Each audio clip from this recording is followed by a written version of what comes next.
Well, we know that you're a great singer on the show. Well, they let me sing. That was a wonderful thing. Let me sing a couple times.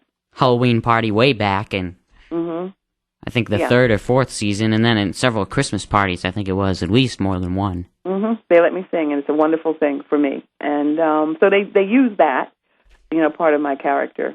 But it was okay. They can only make so many people star. You don't have that much time. And I'll get the star on the next show, whatever show I get the next show, because I got to keep working. Well, sure. And, I always thought a great episode would be an episode from your eyes. I know they did it every so often. They do a view out as if you're a patient entering the ER. I would have liked to seen an episode through the eyes of Nurse Haleh Adams.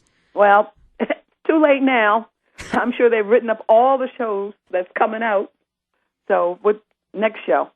Maybe I'll figure out. I write now, so there you go. Just as a fan, I would have liked to have seen Alan Alda's character return X amount of years down the road as a patient. But then when Laura Inez left the show, I knew that wasn't going to happen. But I know nothing. They can swing it around and make him come back. So when County General shuts its doors, well, I guess it's not technically shutting its doors, but when ER stops filming and ends at the end of the 15th season, what will you take away from that long experience? That I was very honored and a very blessed actress to have 15 years of steady work. That doesn't happen in being an actor. 15 years. Oh my gosh. And it's a good show. I'm still proud of it. And even more so now, the way they're ending it, they're just ringing the bells and just doing everything right for the ending of this show. Well, I was thinking this season is so great. I would put this season up with one of the first few seasons. I've loved every season, but this one seems so great. I'm almost hoping they don't end. Exactly. Isn't it sad? You look at this, oh my God, this is great stuff. What? The show did kind of lose its momentum in the middle years. It started becoming almost a soap opera. And, it happens because there's different people who are in charge. They lose focus maybe or whatever. It kept going.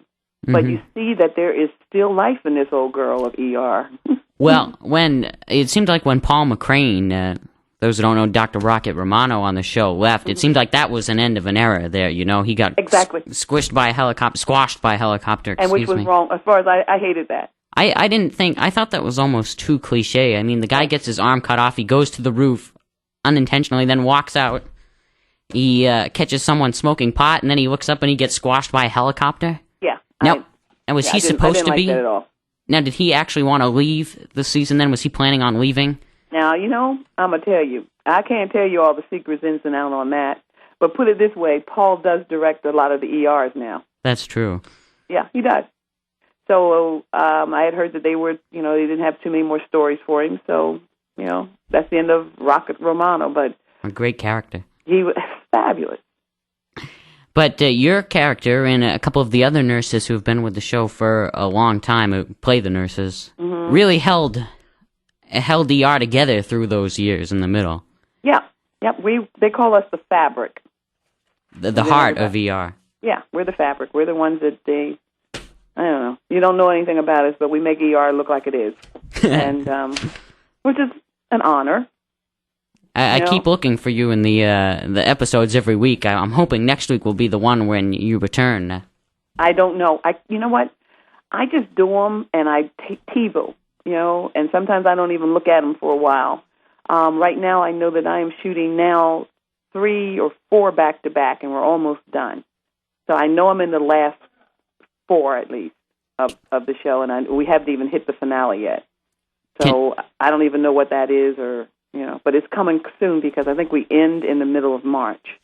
I think right around my birthday, the 13th, or maybe the next week. But is that when we're ending? Do you know? I think it's. I think it was originally going to be the 13th, and then they extended it a few more episodes. So maybe I think it's at the end of March now. End of March. Okay.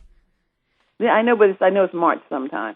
Can you give? No, it's supposed to end in February, and then they extended it because they, like you, everybody else is saying, oh, we don't want this to end. No, it's so great. It's so sad. But as we touched on a little bit earlier, you are an extraordinary singer, and on and off now for the past 12 or 13 years, you have starred in the musical production Dinah Was. Yeah. Which is about the life of Dinah Washington, and you were a creator of Dinah Was, weren't you?